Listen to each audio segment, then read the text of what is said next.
அனைவரும் மலையை இழுத்து கொண்டிருந்தார்கள்.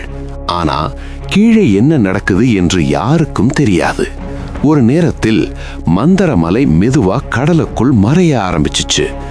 என்ன நடக்குது என்று புரியாம அனைவரும் அதிர்ச்சியில் நின்றார்கள். அப்புறம் என்ன நடந்துச்சுன்னு தெரியுமா? இந்த பதிவுல பார்க்கலாம். தேவர்களும் அசுரர்களும் சேர்ந்து மந்தரமலையை நடுவில் நிறுத்தி வாசுகி நாகத்தை கயிறாக பிடித்து பார்க்கடலை கடைக்க ஆரம்பித்தனர். ஆரம்பத்துல வேலை நல்லாதான் நடந்தது. அனைவரும் உற்சாகமாக இழுத்தனர். ஆனால் சில நேரம் கழிந்ததும் ஒரு பெரிய பிரச்சனை எழுந்தது. மந்தரமலை மிகவும் பெரியதும் கனமானதும் அதை தாங்க எந்த அடிப்படையும் இல்லாததால் அது மெதுவாக கடலுக்குள் மூழ்க ஆரம்பித்தது. தேவர்கள் ஒரு பக்கம் இழுத்தனர், அசுரர்கள் மறுபக்கம் இழுத்தனர். ஆனால் மலை கீழே சென்று கொண்டே இருந்தது.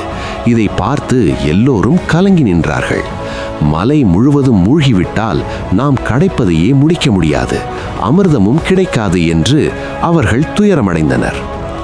என்ன செய்ய வேண்டும் என்று தெரியாமல் அனைவரும் பதற்றத்தில் நிற்க, அந்த நேரத்தில் உலகத்தை காக்கும் கடவுளான மகாவிஷ்ணு அவர்களை காப்பாற்ற எண்ணினார். அந்த ஒரு நொடி யாரும் நினைக்காத ஒரு அதிசயம் நடந்துச்சு. கூர்மவதாரம். அவர் மிகப்பெரிய ஆமையாக மாறி கடலுக்குள் சென்று மந்தரமலையின் கீழ் தன் முதுகை வைத்து அதை தாங்கிக் கொண்டார். அவரது முதுகின் மீது மலை உறுதியாக நின்றது. இப்போது மலை கீழே செல்வது நிறுத்தப்பட்டது. அது அசையாமல் நிலை கொண்டது. இதனால் தேவர்களும் அசுரர்களும் மீண்டும் உற்சாகமடைந்து பார்க்கடலை கடைக்கத் தொடங்கினர். இவ்வாறு கீழே மகாவிஷ்ணு தாங்கி மேலே அனைவரும் இழுத்ததால் பார்க்கடல் கடைப்பு முறையாக நடந்தது. முதலில் கொடிய விஷம்தான் வெளிவந்தது. அதன் பிறகு பல அரிய பொருட்கள் தோன்றின. இறுதியில் அமிர்தமும் கிடைத்தது.